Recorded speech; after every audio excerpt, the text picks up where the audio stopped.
अस्सलाम वालेकुम guys and welcome to the Ark YouTube channel. दोस्तों, दुनिया भर में बहरी जंगी निज़ाम तेज़ी से बदल रहा है। वो वक्त गुजर चुका है जब सिर्फ बड़े बड़े जंगी जहाज़, फ्रेगेट्स और डिस्ट्रॉयर्स किसी मुल्क की समंदरी ताकत का असल पैमाना हुआ करते थे। अब एक नया दौर शुरू हो चुका है और वो दौर है खुदकार या अनमैन्ड सरफेस व्हीकल्स का। ये टेक्नोलॉजी मुस्तकबिल की समंदरी जंगों का नक्शा बदलने की सलाहियत रखती है। अमेरिकन, चाइनीज़, टर्किश और यूक्रेनी बहरिया समेत दुनिया के कई ममालिक अब इन खुदकार बहरी जहाज़ों पर तेज़ी से काम कर रहे हैं। इन जहाज़ों की ख़ास बात यह है कि ये इंसानी अमले के बगैर समंदरी जंग या जासूसी मिशन अंजाम दे सकते हैं, और अगर दुश्मन इन्हें तबाह भी कर दे तो किसी इंसानी जान का नुकसान नहीं होता।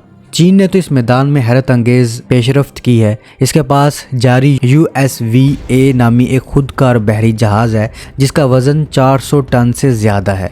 ये जहाज़ मुकम्मल तौर पर हथियारों से लैस है, जिसमें 12 VLS सेल्स हैं, यानी कि वर्टिकल लॉन्च सिस्टम शामिल हैं, जिनसे सरफेस टू एयर और एंटी शिप मिसाइल फायर किए जा सकते हैं। यानी ये बगैर किसी अमले के मुकम्मल तौर पर खुदकार जंगी जहाज़ के तौर पर काम कर सकता है। दूसरी तरफ कुछ ममालिक ने निस्बतन छोटे और तेज़ रफ्तार खुदकार बहरी जहाज़ तैयार किए हैं जिनका वज़न 10 टन से भी कम होता है। तुर्की, यूक्रेन और कई दूसरे ममालिक ने इस तर्ज के USV डिज़ाइन बनाए हैं। इनमें से यूक्रेन का मगूरा प्लेटफॉर्म सबसे नुमाया है, जो इस वक्त रूस के खिलाफ जंग में अमली तौर पर इस्तेमाल भी हो रहा है। ये छोटा मगर तेज़ रफ्तार जहाज़ दुश्मन के बहरी जहाज़ों पर हमला करने, इनके रडार सिस्टम को उलझाने और साहिली इलाकों में नुकसान पहुंचाने के लिए इस्तेमाल किया जा रहा है। इन खुदकार कश्तियों की सबसे बड़ी खूबी यह है कि इन्हें बड़ी तादाद में तैयार किया जा सकता है, इनकी लागत भी कम है और ये जंग के दौरान दुश्मन पर नफसियाती और अस्करी दबाव भी डाल सकती हैं। अगर कोई तबाह हो जाए तो इसकी जगह फौरी तौर पर नया बहरी जहाज़ शामिल किया जा सकता है। इसी वजह से दफाई माहिरीन समझते हैं कि USV टेक्नोलॉजी मुस्तकबिल में बड़े बहरी जहाज़ों की अहमियत को कम कर सकती है। अगरचा USV रवायती फ्रेगेट्स या कॉर्वेट्स की मुकम्मल जगह नहीं ले सकते, लेकिन वो उन ममालिक के लिए एक बेहतरीन ऑप्शन है जिनका दफाई बजट महदूद होता है, जैसे पाकिस्तान नेवी। पाकिस्तान के लिए ऐसे खुदकार बहरी प्लेटफॉर्म तैयार करना एक मौसर रास्ता है जिससे वो कम लागत में जदीद जंगी सलाहियत हासिल कर सकती है। पाकिस्तान नेवी इस नए रुझान को समझ रही है। नेवल हेडक्वार्टर ने आइंदा बरसों के लिए USVs को अपनी मुस्तकबिल की मंसूबाबंदी में शामिल कर लिया है। इसके साथ साथ पाकिस्तान का दफाई अदारा national engineering and scientific commission यानी कि NASSCOM भी इस टेक्नोलॉजी पर इब्तदाई तहकीक शुरू कर चुका है। Karachi shipyard and engineering works ने भी 2024 की बैनुल-अक़वामी दफाई नुमाइश आइडियाज़ 2024 के दौरान एक खुदकार बहरी जहाज़ का मॉडल भी पेश किया था।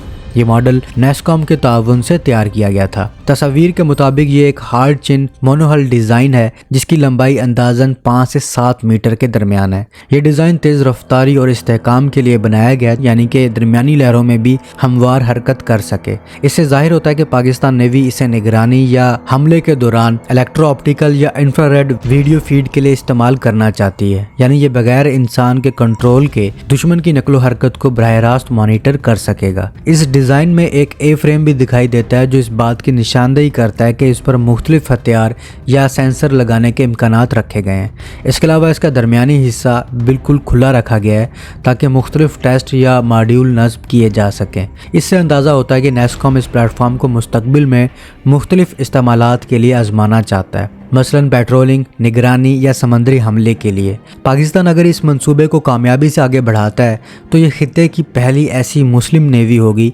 जो खुदकार बहरी जहाज़ों को अपनी ऑपरेशनल फोर्स का हिस्सा बनाएगी। ये कदम पाकिस्तान नेवी को कम लागत में ज़्यादा मौसर और तेज़ रिएक्शन देने वाली फोर्स में तब्दील कर सकता है।